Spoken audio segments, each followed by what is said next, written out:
மேஷராசி என்பவர்களுக்கு இது ஒரு அருமையான காலகட்டம் அப்படின்னு சொல்லலாம். 2026 உங்களுடைய வாழ்க்கையை ஒரு திருப்பி போடக்கூடிய ஒரு தருணமாக, நீங்கள் பட்ட கஷ்டத்திற்கு மிகப்பெரிய நன்மை கிடைக்கக்கூடிய தருணமாக அமையப்போகுது.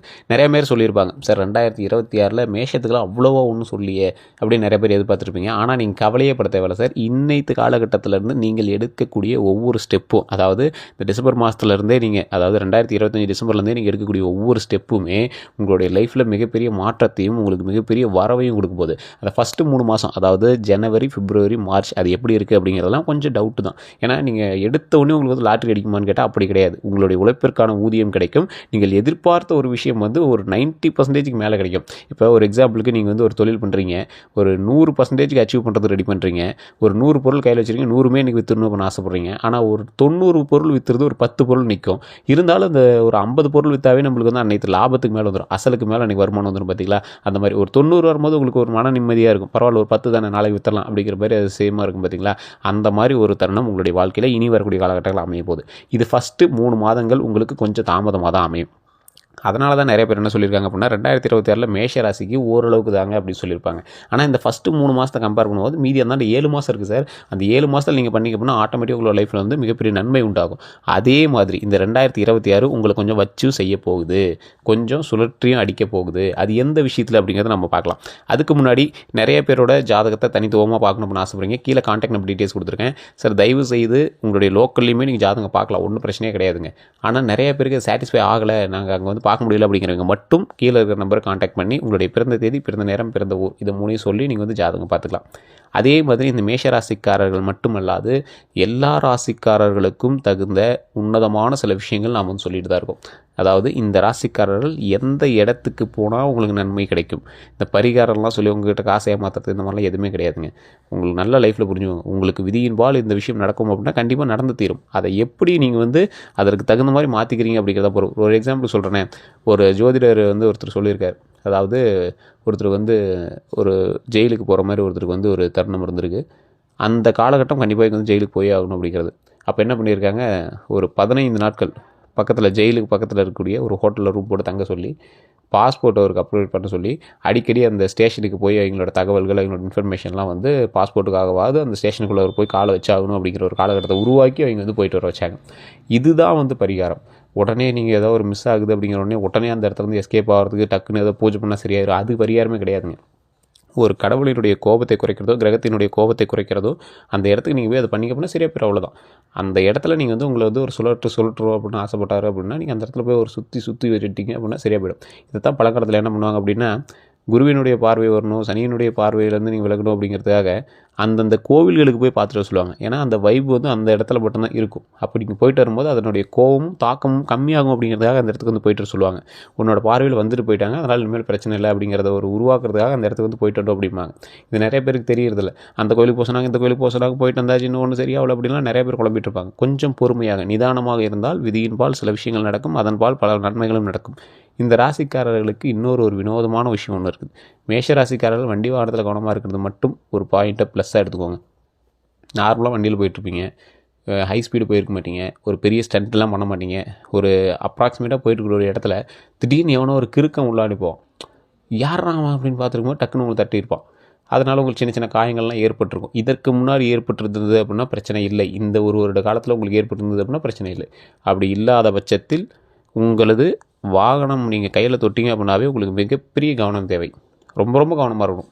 வாகன விஷயம், தண்ணி விஷயம் என்ன சார் தண்ணி விஷயம் அப்படின்னு கேட்டிங்கன்னா, குடிக்கிற தண்ணியில் கூட நீங்கள் கொஞ்சம் கவனமாக தான் இருக்கணும். தண்ணினால் டைஃபாய்டு வருது, இந்த காய்ச்சல் வருது, இந்த மாதிரி வருது. நீங்கள் தண்ணி குடிக்கிறதோ இல்லை தண்ணியில் போய் விளையாடுற, நீச்சல் குளத்தில் விளையாடுறது, அந்த மாதிரி சின்ன பிரச்சனைகள் ஏற்படுறதோ, இந்த மாதிரி விஷயத்தில் ரொம்ப ரொம்ப கவனமாக இருக்கணும். தீ சம்மந்தப்பட்ட விஷயம் அப்படின்னா ஒரு சின்ன சூடாவது உங்கள் மேலே பட்டிருக்கும். ஒரு தீக்காயமோ, ஒரு சூடோ, ஒரு ஏதாவது ஒரு தழும்பு ஏற்படுற அளவுக்கு உங்களுக்கு வந்து தீக்காயமாவது ஏற்பட்டிருக்கு இந்த மேஷராசி என்பவர்களுக்கு. இந்த மேஷராசி என்பவர்கள் இன்னொரு விஷயத்தில் நீங்கள் வந்து கவனத்தை செலுத்தணும். என்ன அப்படின்னா, உங்களுடைய லைஃப்பில் நீங்கள் எந்த ஒரு விஷயம் பண்ணியிருந்தீங்க அப்படின்னாலும் மற்றவர்களுக்காக நீங்கள் அதிகமாக உதவி செய்யக்கூடிய ராசி, மற்றவர்கள் மேல் அதிக அன்பு வைக்கக்கூடிய ராசி. அதிகமாக வந்து உங்களுடைய அறிவை வந்து மற்றவங்க தான் பயன்படுத்துவாங்க. உங்களுக்கு செட் ஆகுதோ இல்லையோ மற்றவங்க தான் பயன்படுத்துவாங்க. நிலத்தின்பால் அதிகமாக லாபம் எடுக்கக்கூடிய ராசி இந்த மேஷராசி. சிலர்கள் நிலமே இருக்காது, ஆனால் நீங்கள் வந்து வாங்கி கொடுக்குறதோ இல்லை மாற்றி கொடுக்குறதோ இந்த மாதிரி விஷயத்தினால உங்களுக்கு வந்து லாபம் ஏற்படும்.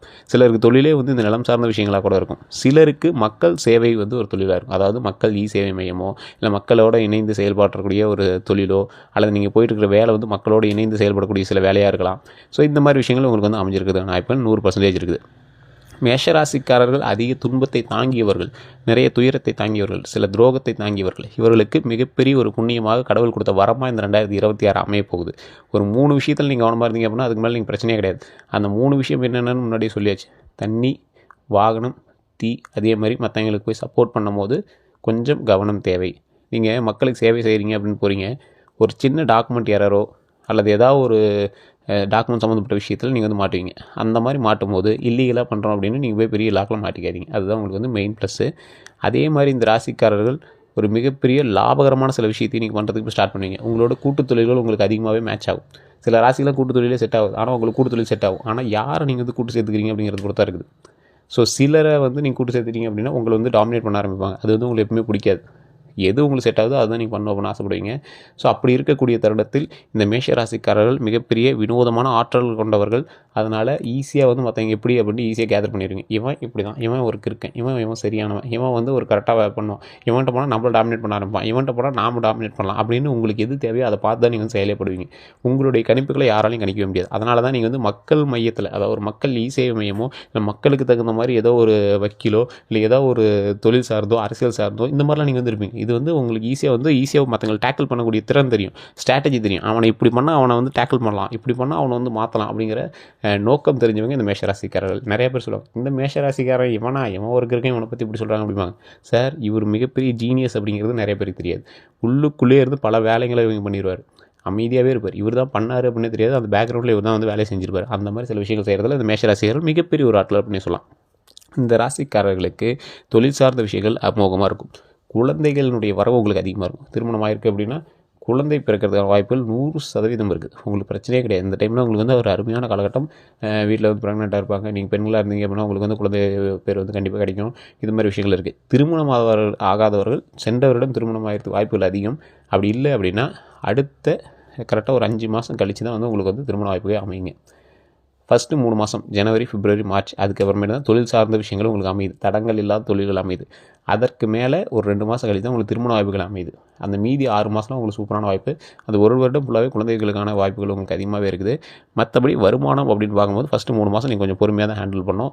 தொழில் ரீதியான விஷயங்களில் ஃபஸ்ட்டு ஜனவரி மாதமே வந்து பார்த்திங்கன்னா லாக் ஆகியிருந்த பணம், ஏதாவது நீங்கள் வந்து தொழில் சார்ந்த ஏதாவது நீங்கள் வந்து போட்டிருப்பீங்க அந்த பணம், இல்லை லேண்டில் போட்டு லாக் ஆகிருப்பீங்க, இல்லை ஏதாவது ஒருத்தருக்கு வந்து கேஸ் சம்மந்தப்பட்ட விஷயங்கள் போயிட்டுருக்கோம், அது எல்லாமே வந்து உங்களுக்கு சாதகமாக தீர்ப்பாகிறதுக்கு 100% மேலே வாய்ப்பு இருக்குது. உங்களுக்கு சாதகமாக தொழில் சார்ந்த விஷயங்கள் கண்டிப்பாக தீர்ப்பாகும். அந்த அளவுக்கு வந்து வாய்ப்புகள் உங்களுக்கு அதிகமாகவே இருக்குது. அதே மாதிரி குடுக்கல் வாங்கல்களில் ஏற்கனவே இருந்த சிக்கல்கள் எல்லாமே தீரக்கூடிய ஒரு நேரம். செக்கு ஏதாவது ஒரு பிரச்சனை மாட்டியிருப்பீங்க, இல்லை பணம் கொடுத்து வராமல் இருக்கும், இல்லை யாருக்காவது கடன் கொடுத்து வேறு ஏதோ கேஸ்லாம் போட்டு மாட்டி விட்ருப்பாங்க. இதெல்லாம் வந்து அப்படியே கிளியர் ஆகிடும். இதெல்லாம் அப்படியே சைலண்ட்டாக கிளியர் ஆகிடும். அமௌண்ட் கொடுத்து டேக்கிள் பண்ணிடுவாங்க, பிரச்சனைகள் எல்லாமே சால்வ் பண்ணி விட்ருவாங்க. இந்த மாதிரி நிறைய விஷயங்கள் வந்து நடக்க ஆரம்பிக்கும். இந்த மாதிரி விஷயங்கள்லேருந்து நீங்கள் கொஞ்சம் கவனமாகவும் செயல்படணும். உங்களுக்கு பஞ்சாயத்துக்கு வரீங்களோ இல்லை தொழில் ரீதியான விஷயங்கள் ஏதாவது ஒரு கவனமாக நீங்கள் பண்ணுறதோ, இந்த மாதிரி விஷயத்தில் எல்லாமே கொஞ்சம் கவனமாக பண்ணணும். டாக்குமெண்ட் ரீதியான விஷயங்களை பார்க்குறதோ, நீங்கள் ஏற்கனவே இந்த மாதிரி அஃபிஷியலான சம்மந்தப்பட்ட விஷயங்கள்லாம் ரொம்ப அதிகமாகவே நீங்கள் வந்து ஹேண்டில் பண்ணியிருப்பீங்க. இருந்தாலும் கொஞ்சம் பொறுமையாகவும் நிதானமாகவும் நீங்கள் வந்து செயல்பட்டால் பல நல்ல விஷயங்கள் நடக்கிறதுக்கான வாய்ப்புகள் அதிகமாகவே இருக்குது. தொழில் சார்ந்த விஷயங்களில் கவனமாக இருந்தால் இந்த ராசிக்காரர்கள் மிகப்பெரிய ஒரு அரசராகவே மாறலாம். அந்தளவுக்கு வந்து வாய்ப்புகள் அதிகம். இன்னொரு ப்ளஸ் பாயிண்ட் என்ன அப்படின்னா, இந்த ராசிக்காரர்களுக்கு ஒரு நல்ல யோகம் தரக்கூடிய ஒரு நேரமாக இந்த 2026 அமையுது. எந்த அளவுக்கு யோகம் தருதோ அந்தளவுக்கு எச்சரிக்கையும் இருக்குது. அதாவது சுழற்றி அடிக்கக்கூடிய 2026 அப்படின்னு போடக்கூடிய டைட்டிலுக்கு தகுந்த மாதிரி உங்களை நீங்கள் எது செய்ய போனாலும் ஒரு பக்கம் உங்களுக்கு கை கொடுக்கறதுக்கு ஒருத்தர் வந்தால், ஒரு பக்கம் ஒருத்தர் வந்து உங்களை தடங்கள் பண்ணுறதுக்கு வருவார். அந்த தடங்கள்லேருந்து நீங்கள் விலகி அதை சரியாக கவனமாக, அதாவது இப்போ நீங்கள் பண்ணிகிட்டு இருக்கிற தொழிலை ஒரு 10 கண்ணோட ஒரு 10 கையோடு செயல்படுத்தணும் அப்படிங்கிறத ஞாபகம் வச்சுக்கோங்க. 2 கண்ணில் நீங்கள் பார்த்துட்டு பண்ணிட்டு இருக்க தொழிலை இன்னொரு 2 கண் சேர்த்து நீங்கள் வந்து பார்க்கக்கூடிய ஒரு நேரமாக இருக்கக்கூடிய காலங்கள் உங்களுக்கு மிகப்பெரிய நன்மை தரக்கூடிய காலங்களாக அமையுது அப்படிங்கிறத மனசில் வச்சுக்கோங்க. நிறைய பேருக்கு இப்போ நான் சொன்ன விஷயங்கள் புரிஞ்சுதா அப்படின்னு தெரியல. புரியல அப்படிங்கிறவங்க தயவுசெய்து கீழே இருக்கக்கூடிய காண்டாக்ட் நம்பர் காண்டாக்ட் பண்ணுங்கள். உங்களுடைய ப்ராப்ளத்தை சொல்லி நீங்கள் வந்து சால்வ் பண்ணிக்கலாம். வேறு எந்த ஒரு கருத்துக்களாக இருந்தாலும் மறக்காம கமெண்ட் செக்ஷனில் பதிவிடுங்க. நம்மளுடைய சேனல் இது வரைக்கும் சப்ஸ்கிரைப் பண்ணாமல் தான் தயவுசெய்து சப்ஸ்கிரைப் பண்ணிட்டு பாருங்கள். நிறைய பேருக்கு வீடியோ நோட்டிஃபிகேஷனே வரல அப்படிங்கிறீங்க. அவங்க பக்கத்தில் ஒரு பெல் பட்டனை ப்ரெஸ் பண்ணி அதில் ஆல் அப்படின்னு கிளிக் பண்ணால் தான் நோட்டிஃபிகேஷன் வருங்க. அதேமாதிரி ஃபேஸ்புக்கில் பாருங்க கண்டிப்பாக ஃபாலோ பண்ணிட்டீங்க அப்படின்னா தான் அடுத்த நோட்டிஃபிகேஷன் உங்களுக்கு வர ஆரம்பிக்கும். அப்போ தான் நம்மளோட வீடியோஸ் உங்களுக்கு வந்து முன்னாடி வந்து நிற்குங்க. 2026 பற்றி பல கணிப்புகள் நம்மளோட சேனலில் வர இருக்குது. நிறைய பேருக்கு சில பரிகாரங்களும் வர இருக்குது. அது எல்லாமே நீங்கள் வந்து தெரிஞ்சுக்கணும் அப்படின்னா கண்டிப்பாக ஃபாலோ பண்ணிக்கோங்க. நான் சொன்ன விஷயங்கள் எல்லாமே நடந்திருக்கா, இல்லை இனி வரக்கூடிய காலகட்டங்களில் உங்களுக்கு நடக்கணும்னு ஆசைப்படுறீங்களா அப்படிங்கிறது எல்லாமே கமெண்ட் செக்ஷன்லேயும் பதிவிடுங்க. எல்லோருக்கும் நன்றி நண்பர்களே.